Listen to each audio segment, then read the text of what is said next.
Hello and welcome to another episode of the Melbourne Athletic Development Podcast. Today's episode of Lateral Think is also sponsored by Melbourne Athletic Development. We do this podcast to have interesting conversations with interesting people. We want to get better because we want to improve the outcomes that we get with our clients. If you have questions or need help with your performance or injury management, contact the team at Melbourne Athletic Development. So today we're very lucky to have with us Dean Benton. Dean has a very illustrious career working in sports performance across many different sports. But Dean, what we'll do is we'll allow you to give people a bit of your background, if you could. Yeah, certainly. I suppose in many ways my professional career is reflected on my sporting career as well. I think, as like all of us, we do a lot of our learning to create it through sport, which is the best way to go about it for me.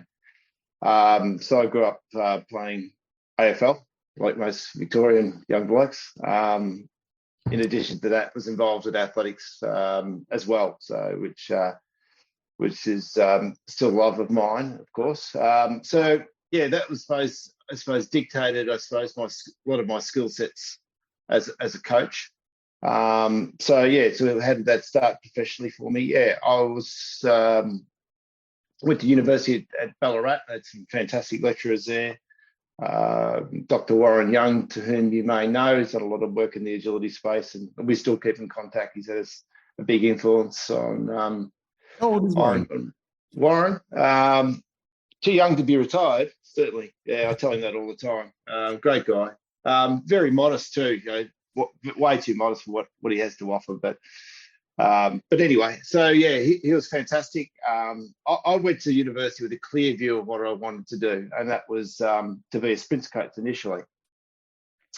As you know, John, there's not too many career opportunities these days to work full time in athletics, so yeah, you need to make your crust elsewhere, of course. So, but right through uni, I was very purposeful what I want and what I wanted to do, and know what you know and know what you don't know, and find out who does know. And even when I was at university, I went up and spent time with Essa Paltola, who's again still a friend and mentor of mine after all these years.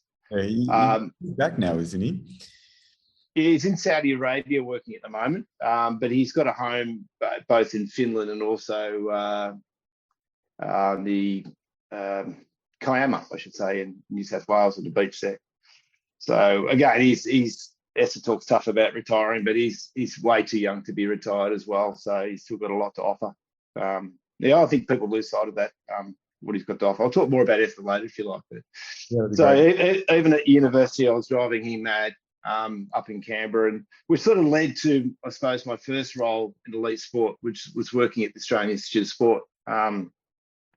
It was a strength and conditioning scholarship, which was great because you got to work across a wide variety of sports. And plus, at the time, this was post-Sydney, when the place was a buzz. Dick Telford and go on, Craig Hilliard, and it was just a buzz across all the different sports. And I was either coaching or in the National Sports Information Centre, or up the athletics track, spending time with Essa, which I used to get in trouble for spending too much time in athletics and not working in S&C. But you've got to go to where your heart is, of course. So that was a great 2.5 years. And then I went up and accepted it. It's a sliding door moment, actually, because Keith kind of offered me a full-time role at the Super Centre on the Gold Coast, and it wasn't quite right. It was probably a mixture of commercial and coaching. At the same time, I had an offer with Kelvin Giles. I'm not sure if you heard of the great Kelvin Giles, head coach of Athletics Australia, and a big name, of course, in rugby league conditioning. And Kelvin offered me a job at the QIS, and so I took that, and it was great. It was I didn't spend a long time there at the QIS, but it was a considerable quality time, I should say, with Kelvin. He's had effect on a lot of conditioning coaches in this country. And then an amazing job popped up at Rugby Australia at the time. It sort of started because they wanted a lot of their younger players, particularly outside backs, to get faster. So they wanted to start their pathway. So they were quite smart how they did it. They targeted people who could coach speed, power, and running, less so knowing anything about rugby. And I didn't know anything about rugby. I had to learn it fast.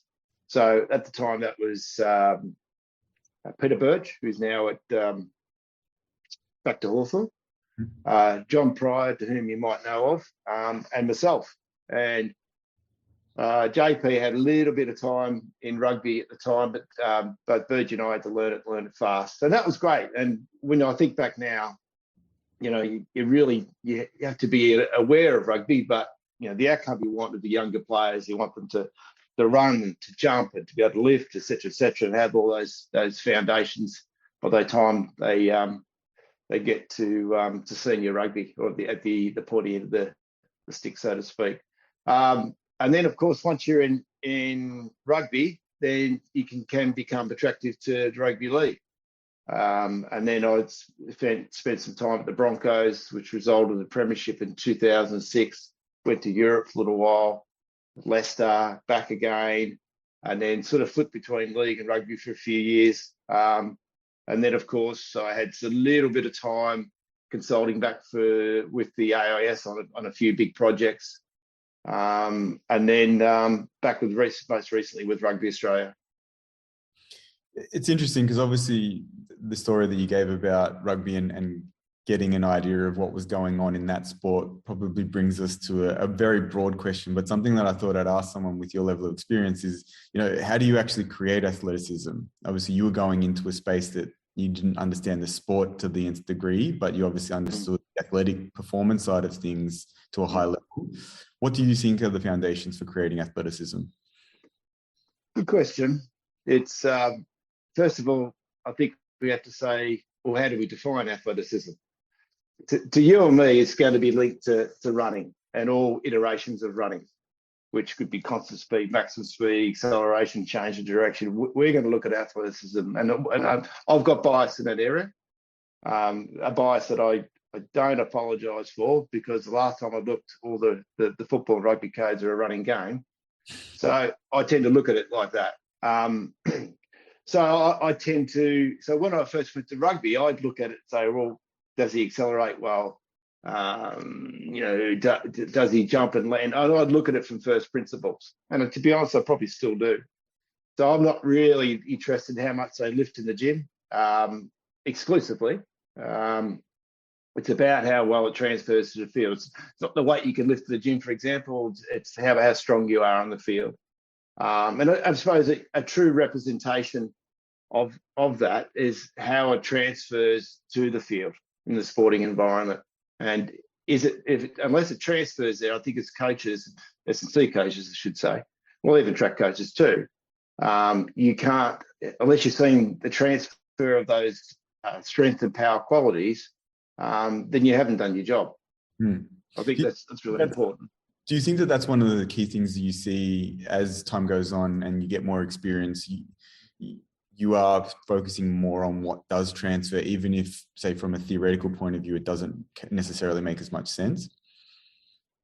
Yeah, when you first, I suppose, start out, you get seduced into big numbers in the gym. You get seduced to of what's presented to you, such as the core lifts. And they're important. They have a place, but, as I said, you start to realise that it's very general in nature, a lot of that training, and your thinking changes and you work out that, well, unless an athlete has significant limitations, then they don't need all that general work. It's all about specificity. Yeah.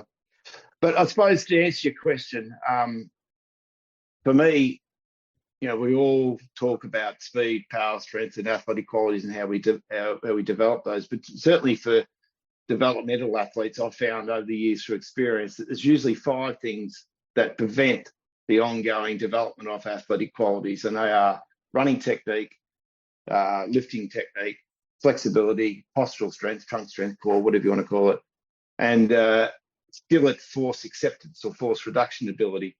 Unless you resolve those 5 things or 5 dysfunctions, or improve those, some of them skills, some can be potentially dysfunctions, then you'll eventually limit the potential of that athlete to develop those qualities. You had a question, John? Last thing, yeah. You talked about transferability. When you say transfer, are you referring, again, for running-based sports, how effective they are at running itself in terms of the acceleration, deceleration, and so on? Yes, and certainly strength quality. So obviously, rugby is a contact, or sorry, not a contact, it's a collision sport. Unless strength and power is transferring to the collision or contact aspects of the game, then you've got to question why. Because often you'll see big guys who are very strong and powerful, but doesn't transfer to contact on both sides of the ball. So yeah, I'm not just talking about running per se. The other thing I think, how do we, in terms of the question on how do I create athleticism, I think it's important to define what is training, what is coaching, and what is teaching. I see a lot of training these days. Jump here, run there, but not how. And it's also the distinction between teaching and coaching is important to make. And I don't see a lot of that. There's a place for all three. But what is the difference between teaching and coaching? Yeah. Teaching is teaching new skills. Coaching is typically refining them. So that's probably one definition. Coaching can also involves where you're trying to teach them to win as well.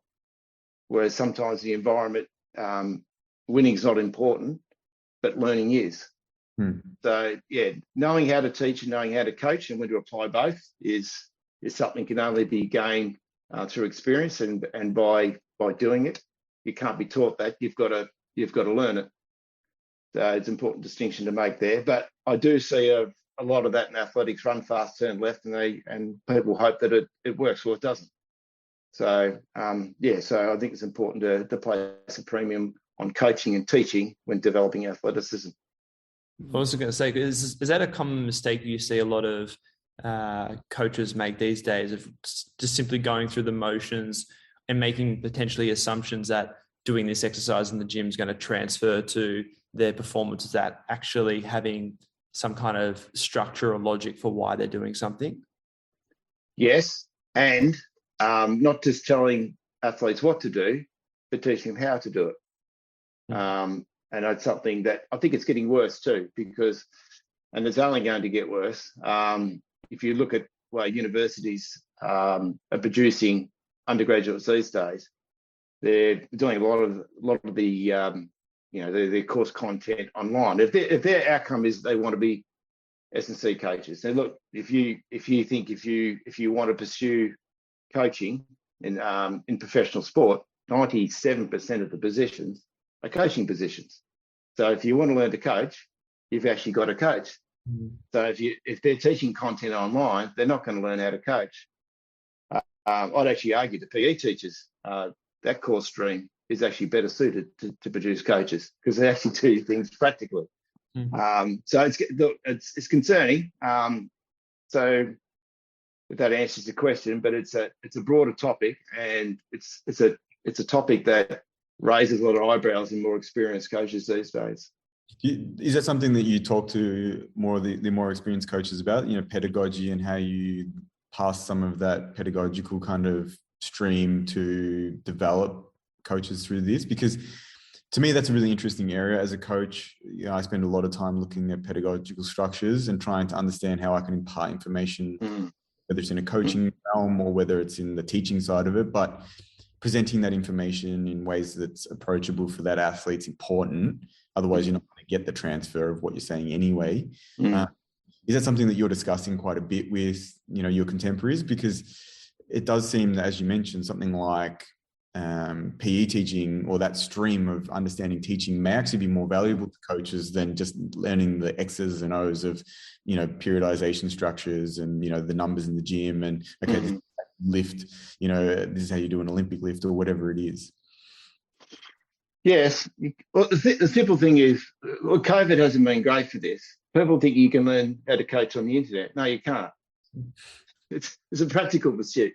And as I said, it's going that way. To answer your question, yes, we do discuss that a lot. coaching an athlete and teaching them and the language that you use is not easy, and they're all different. And to know how to present, how to communicate. Teaching is one way. It's one-way communication typically. Coaching is two-way. So as the great Bill Sweetman says, great coaches see what athletes don't. Great athletes feel what coaches can't see. So can you see how coaching is two-way? So I'm not sure if that answers your question there, John, but no, it does. I think the part of it that I think is interesting is, how do you start formulating this? As someone now, I'm sure you do a lot of even mentoring in your professional roles, and probably even in your private sort of work that you do as well. Where are you steering people to actually do this? Obviously, you're saying get out and coach and environment, work with athletes and understand that. But are you pointing them in a certain direction? Are there people that you like to send them to read stuff or to speak to? Are there tasks that you think actually that will really start to develop some of that understanding for you? Yeah, certainly. If you want to improve your coaching, watch experienced coaches coach and have them review your coaching. And that's the best way to do it. So for example, the three of us were designing content for athletes for a week's training coming up. You might say, righto, Dean, you're coaching this component this week. How are you going to coach it? And I said, no worries, John, I'm going to go this, and this. And you say, you think that'd work? Yes. And so by virtually thinking about things practically, how you're going to do them, review each other's coaching, either in a scenario-based situation or even, so for instance, if you were coaching, you'd be the primary coach, and then say, for instance, John would sit back and review your coaching, and you feedback each other. And that's the best way to learn, is to go about it that way. I wanted to ask, because I know that in the environments that you've been in, and you can speak to this, very high pressure environments, ones where results matter, and whether you're right or wrong doesn't sometimes make any difference. How do you think that fosters the development of these kind of skills? Because often you are being pushed into these situations where you're probably not able to make the mistakes that you probably need to for your development. Yeah, I've been in those environments before, particularly in international sport where you have less time. And I'm talking now about rugby. International rugby is the windows of opportunity to prepare for performance are very, very small. So you have to have a very clear view of what needs to be done and a hierarchy of how you're going to go about it. And so therefore, you certainly sharpen up your coaching skills and your planning skills very quickly. In a club environment, though, you have more time. And also too, you have more time to experiment. But in an international situation, you don't have that. Is that less enjoyable for someone like yourself who's clearly very curious, very, you've got a lot of experience, and you actually, I think it's one of the most fun things about coaching is you do get to, you come up with a hypothesis and you go, I think this kind of programming might work for this. If it's in an environment that you've maybe got less pressure on, as you said, maybe club environment, you can take risks. Whereas when you're at the level that you've been working at, it's not as easy. And if it doesn't quite work out, obviously sometimes, you're under the pump. Yeah. How was that experience as someone like yourself who is as curious as you are being put in that position? Is it less enjoyable, or is it just part of what comes with international sort of sport? Well, for a start, if you're in that position, you're expected to have all your experimentation done. So you've done that. Dean. You've done that when you're younger. You've had all the time. So that was the example with Eddie Jones with England, and I was fine with that. So where do you experiment? As I said, you experiment on each other. So we used to go to a team that was in a tier below the English Premiership, and we'd run sessions with them, and it was quite informal, and that's where we'd experiment there. But generally, you're expected to have cut your teeth already and found out all those things before you got to that level. But if you're still overly curious or still need to experiment at that level, it's not going to go well. So you're expected to have cut your teeth well and truly by then. Is that less enjoyable for you though, as a professional? It's a good question there, John. I think I do enjoy both. Sometimes then going back and working, probably an outlet for that was working with individuals. Yeah. So you'd have plenty of time. That's where the whole return to play space is great. It's becoming the most important role in any football or rugby code now. It's the best job in the club or within the team, because half the time no one knows what you're doing. So you have great autonomy, and you get to do the whole kit and caboodle. You get to train speed, endurance, and reconditioning, and whole lot. You work with a number of different. It's so stimulating, and each injury is different. So you might have, John, a high ankle sprain. You might, say, for instance, have an MCL, and it's so much variety, and there's so much experimentation in that. So if I was working in professional sport now, that's the job I'd want. It's great, and it's so rewarding too, because it's the only time these days where you can influence meaningful physical development. An example of that was recently with Michael Dinan with his hamstring. He got the 14-week pre-season. His previous PB was 9.5 meters per second. He came back a week after he's back into full training, hit 9.7. So it just shows you what can be done in that environment. So yeah, that's a great way to experiment. As I said, it's easily the best job at any club. Do you think similar challenges though come up with high performance? Because particularly as you get more experience, like you have, you start to see individual profiles. You start to think, would it be better if we actually specify doing these particular types of training for this person to maximize their ability to perform at an elite level?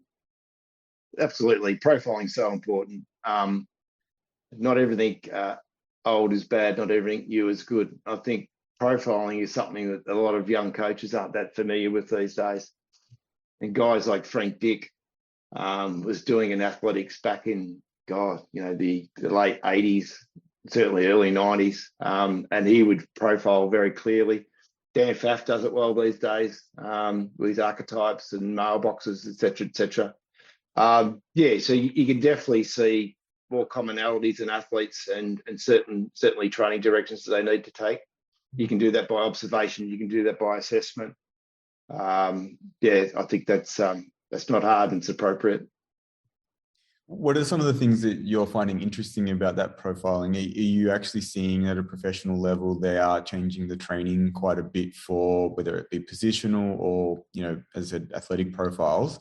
Do you see that that's potentially, to me, that the reason I say this is, to me, I think that that's where the physical preparation world will end up, where there is a lot more fine tuning of individual performance. And, I think technology is going to assist us a lot with that. And even, obviously, it depends probably on resourcing, but I think that that's probably where we're going to see, further enhancements, particularly in team environments, for that to happen.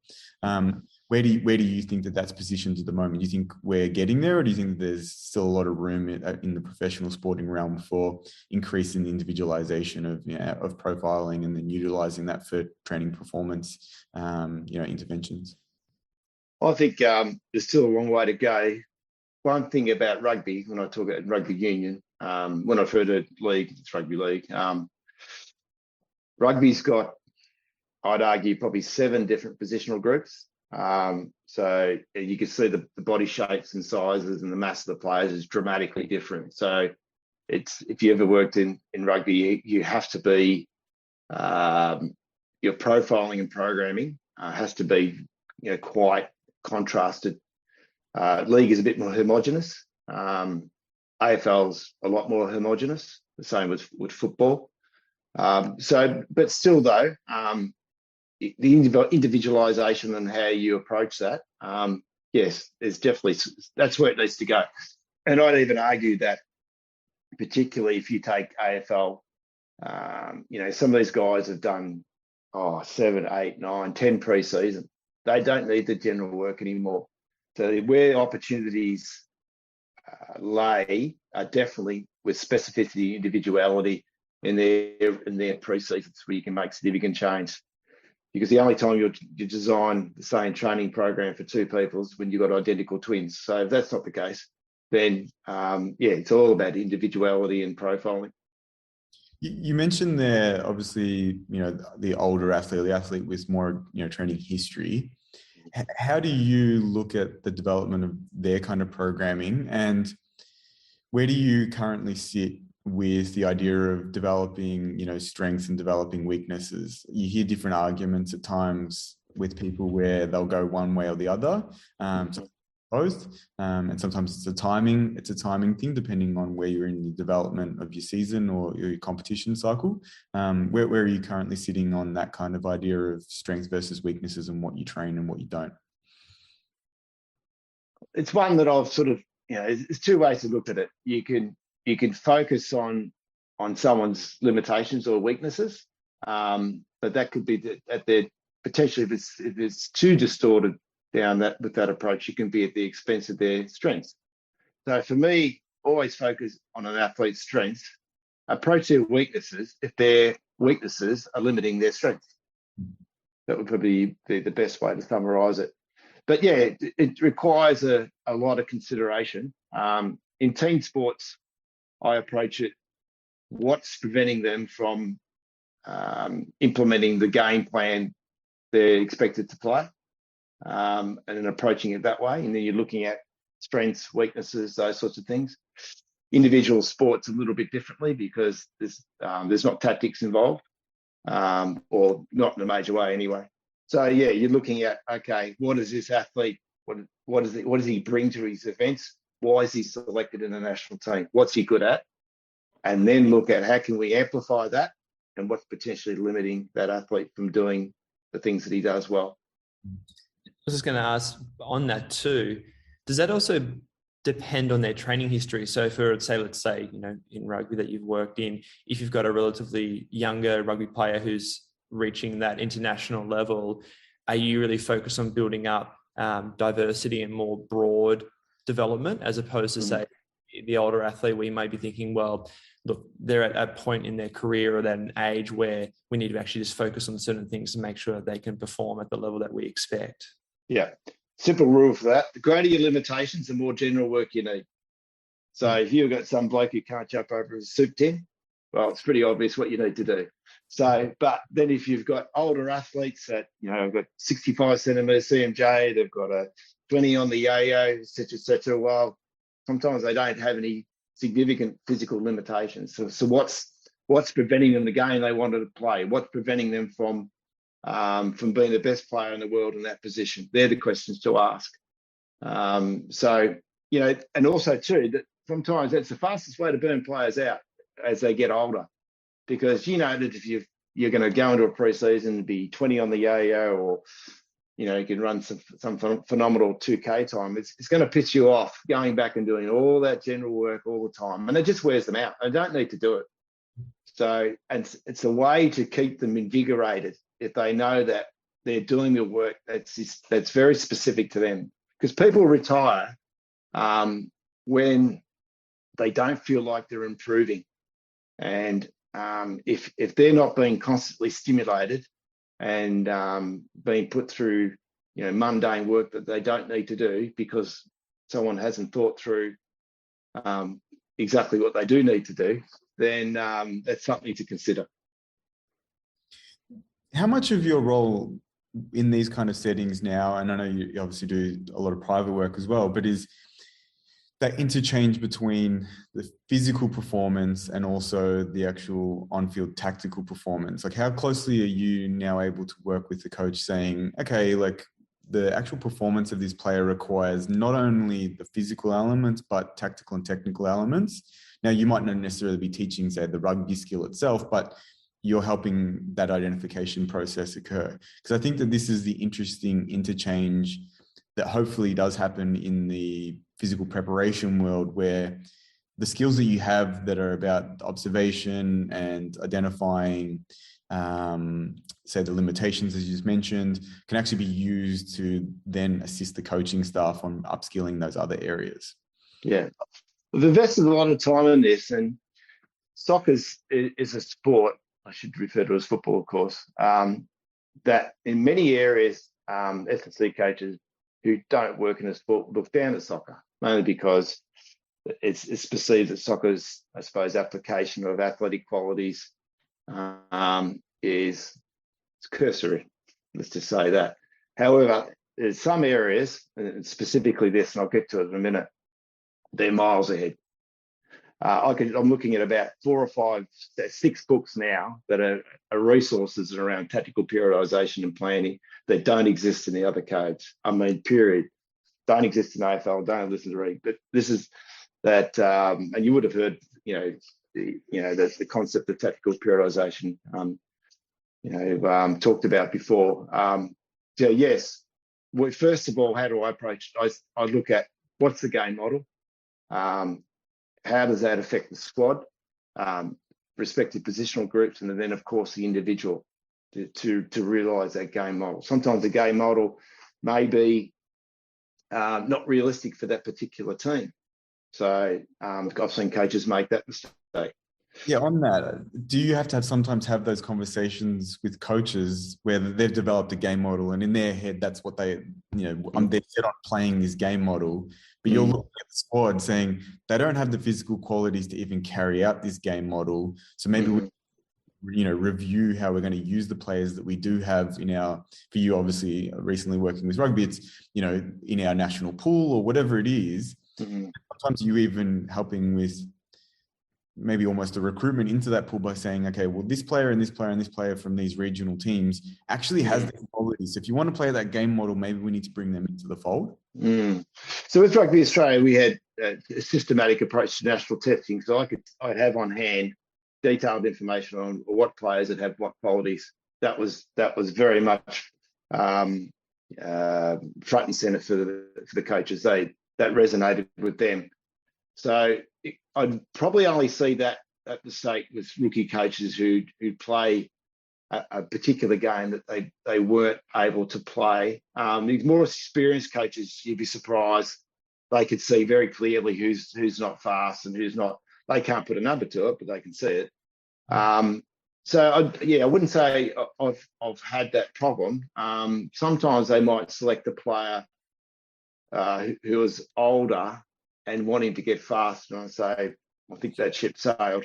But generally, that relationship, that rather than a young S&C coach would go in and think, right, I'm going to improve all these qualities over pre-season, and that's what I'm measured against. It comes down to definition of fitness for any sport. So for rugby, for example, and it could be the same with AFL, but obviously different time spans, that a definition of fitness for rugby is the ability to carry out the game plan for 80 minutes, not a yo-yo or not a 2K run. So the way I think about it is, so for example, what qualities does the game model demand that can't be achieved on field? So that would be then reflect what you do off field. What physical qualities does the game model require that you can address on field? And that would be speed, endurance, etc., etc. And you would do that in a tactical framework. That would be the way to approach it. And that's where GPS can come in and add as a surrogate measure of intensity. But yeah, so we certainly work quite closely with in that situation. Well, that kind of leads. That's fine. Yeah, that leads to a question that I kind of put forward to you, which was that the technology continues to increase in the sports performance space. Where do you see the innovation occurring here? Because obviously technology for technology's sake is not useful, but where do you actually see there's going to be innovation with utilization of technology? Well, we're absolutely drowning in technology at the moment and drowning in information, but it's, as I was alluding to before, we're at times devoid of wisdom how to use it, and it's just going even more so like that until we're able to, like, data's easy to collect, but hard to know how to apply it in a coaching environment. In saying that, it can be a wonderful tool for informing coaching decisions. If we look at it that way, there's a company I've just started working with using AI technology, VuMotion, and I'm partnering with them here in Victoria. And it's just taken concepts from industry and how to use video pixels for assessing movement, which could be jumping, it could be running, it could be anything. And I'm excited by that because it doesn't require any additional devices to be attached to the athlete. And I can see that's going to explode, but it still leaves the void of what you do with the information. So I come back to coaching. I think that roles will start to develop where it will be much more of a hybrid between, say, like a data analyst and a performance coach. That their role is actually to integrate those things. They're working with people who collect the data, and then they're working with the performance team to actually say, we've collected this, we think this is important for this reason, we're going to use it. Because I feel like there's an intermediary step where sometimes the performance staff are over here saying, yep, this data would be good to collect. You've got people who collect the data, whether it's GPS or motion capture, whatever you want it to be. They pass that information over there, but these people don't actually have time to interpret it or work through what that might be used for at an individual level or even sometimes at a team level. And then the final message that sometimes gets to say the head coach is so watered down. It's like, oh, well, we got this data, but we're not really able to make too many changes with it because there hasn't been that sort of person in between. Do you think that roles like that will start to potentially exist? Because to me that seems obvious, but it obviously requires financing and resourcing to do so. Two ways to answer your question. I'll answer there's one way is to have a person who synthesizes the information for the head coach. Now, if you look in professional sport, that would be the performance director. Who would be the conduit between other services such as sports science, sports medicine, who would offer an interpretation for the head coach in a professional sports setting. The other way to look at it too is the role of having a sports science in professional sport exclusively doesn't really exist anymore. I think it's important to be a sports science educated coach these days rather than look at having someone who's a sports scientist exclusively. So I think that would be the best way to approach it. Because the transfer of science to the athlete must require a coach. Yeah. That's a very important point. Must require a coach. So having hybrids these days, you can do both. I think having someone who works exclusively in cutting up GPS, is I think a luxury that most clubs can't afford anymore, and you shouldn't have to. But as to how to answer your question from an athletic standpoint, it'd be certainly your event coaches would help interpret that and synthesize things for a head coach. Certainly, performance directors at a national level. It depends on how big a respective setup is in certain countries. They've fallen in and out of favour at times. Those roles. You obviously mentioned the VuMotion stuff. Is one of the questions that I put to you is what's the sort of pie in the sky thing that potentially excites you in regards to technology? Is that one of them, or are there other things that maybe don't exist, or you've seen sort of glimmers of hope of something coming along that you think actually that would make a huge difference to the way we prepare athletes? Yeah, that's one. You think about it. Well, you go back, say, 10 years ago, longer than that, say 20 years ago, the RAS, you have this fantastic Vicon system, very expensive. Athletes have put on all those little ping pong balls, et cetera, and it'd take ages. You'd have to give up a whole day's training. Fantastic information, probably takes you about 10 days to get back. You probably only get one chance, maybe two chances a year to do that. So now you have a situation where you get all the same metrics in your own training environment and back with you in your laptop the next morning. Now think about that. It's pretty special. So if you look at, say, for instance, running metric, stride length, stride frequency, ground contact time, flight time, I can go on, balance between flight time and contact time, all the direct sprint performance descriptors, plus all the qualitative stuff, such as your kinematics as well, frontal plane, sagittal plane, one report plus video for each athlete. Wow, and that's just done with 2 iPhones.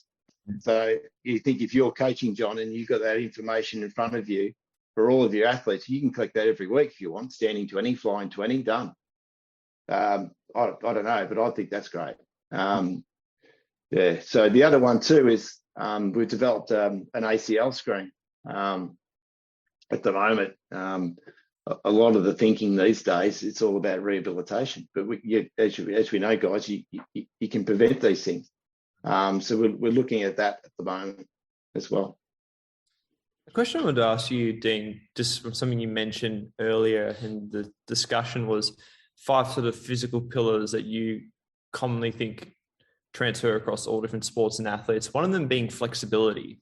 And it's interesting to say that because I feel like flexibility is a concept that isn't really discussed or assessed or considered how you actually improve that. So I'd be interested to hear your thoughts about where you think flexibility fits into injury prevention and performance, and do you use interventions to improve that? Are there particular things that you look for or have observed in your experience? Yeah, well, you picked the right person here. I've got some strong views on that.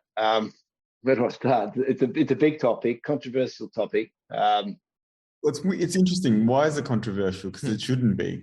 No, it's not, mate. It's become an orphan these days. It's not addressed. And again, I'm going to pick on the young S&C coaches here. It's low picking through. And we all talk about it, but we don't do it well practically. And you see that, you can get faster alone by becoming more flexible. You get stronger and more powerful by becoming more flexible. My ears, Dean. Yeah. So the other one too is, it's a bit of a convoluted thing to say, but I'll say it anyway. It can prevent injuries. Research will come out and say, it doesn't prevent injuries. But if you go back and look at that research, it's usually done on sub-elite athletes, or they probably weren't even athletes at all. But, what they're looking at specifically, as opposed to like musculo-tendinous injuries versus, say, stress fractures or something like that. Well, here's another way. You're a physio, Jack. So one of the greatest indicators of injury is a lack of hip extension. So if we go back, so John, for instance, you're someone who's really tight through psoas and the hips topples over at speed, that's going to leave them vulnerable for hamstring injuries. So yes, it does. It can prevent injuries by freeing them up. There are other things you need to take into account, such as lumbopelvic control as well. It's not just as simple as making someone flexible. I've spent a lot of time on it, and it come back to when I was at Olympic Park when I first started to run years ago, and I was with my brother-in-law then, John Dinan, and he said he could straight away see that what was limiting my running was a lack of flexibility, and I invested in this yoga coach, and I don't know if he's still around. He was great in Hawthorn. And that's straight away then really illuminated to me how important it was. And so, I've invested a lot. Myofascial stretching and Aldoa, and I do a lot of it, particularly with athletes, because you can see it. One of your best methods of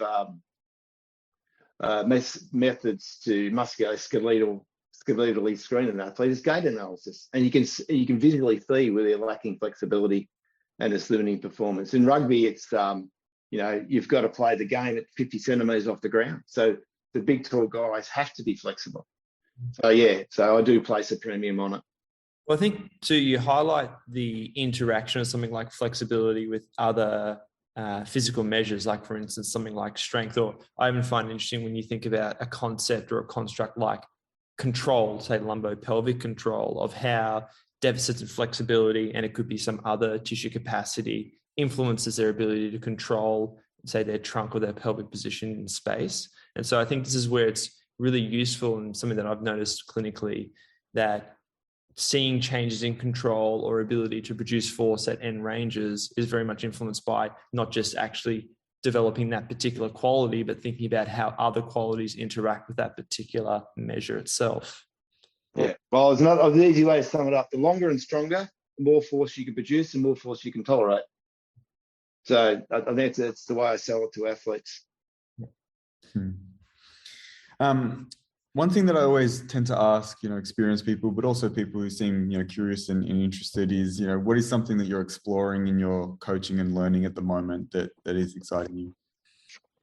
Yeah, I just think at the moment, ACLs are out of control, and it's sad, particularly with women's sport. It's great that women are participating in sport in greater numbers now, but I feel sorry for the girls. I think they get a raw deal. They're not provided with the provisions and the resources they need to ensure that they're ready to play the game, and that's evident now with the injury statistics with AFLW. Sadly, it's a sport designed by orthopaedic surgeons at the moment, and they're going to see the same with NRLW this year. I think if you look back, these are rough figures, but 15% of girls who play AFLW are going to end up with an ACL injury or a second ACL injury, and that shouldn't exist.